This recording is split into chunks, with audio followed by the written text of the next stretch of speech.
After going through the flood, I walked out with my laptop, my 2 phones, and the clothes on my back.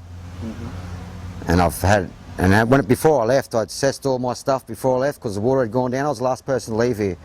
No context. I had 57 motorbikes. I'm a motorbike collector, and I had 8 cars here, all destroyed. I've lost probably, my figure's about $170,000 easy worth of just material stuff that I've collected all my life. That's built me up, and that's all gone. I'll never get all that back again. Antique motorbikes that can never be replaced, that were run over by excavators. There's only water through them. I got pictures of where these vehicles were before I left, and I assessed them before I left. I filmed it all before I left. Like, these cars were sitting side by side. There was nothing wrong with that car. That was a perfect car. My other car up there, they only had a dent in the guard. There was nothing wrong with them. They were salvageable. I'm a mechanic. All I had to do was change the oil and get them going again. Wash all the mud out, and you're sweet. There's 6 cars that have been totally destroyed after the fact. It's a big, them excavators with claws, they've just gone and crushed things and just threw them out the way, and just, they must have been in a mad panic. No common sense or respect for people's gear. Common sense to me is, say, put a chain on it, just tow it out. It's not my gear. Respect other people's gear, don't just trash it. It killed me. I can handle the flood damage, but when you come back, I lost it. I broke down when I come back and seen everything just destroyed from a man with a machine, with no brains, with no respect. It kills a person more.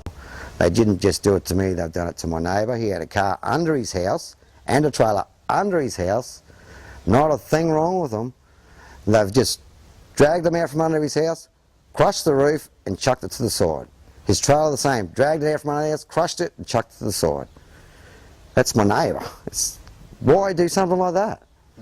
I've had police here, done a report, and that's all they've done. No one's rang me back since, and they haven't given me answers of why they've done it. No one is...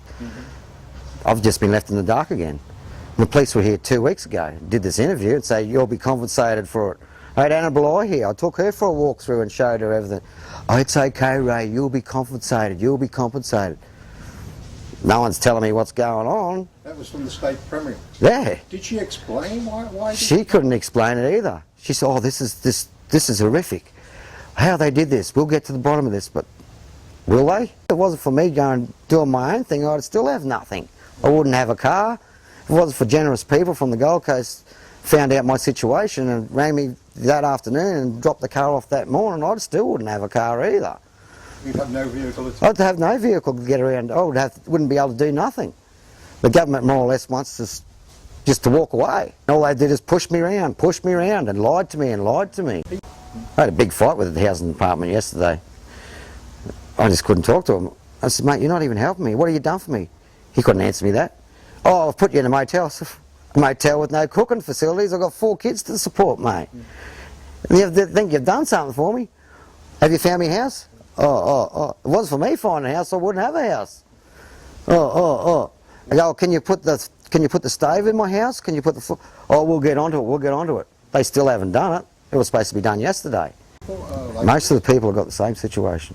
Yeah. Everyone I talk to. Dan, the fellow lives across the road. He's just been pushed around. He's got a mortgage to pay.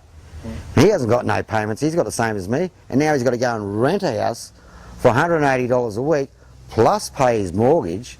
And he's not allowed to go back to his house, so how's he going to afford to live? He's got a daughter and a wife to support as well. No one's getting no mortgage relief that I know of.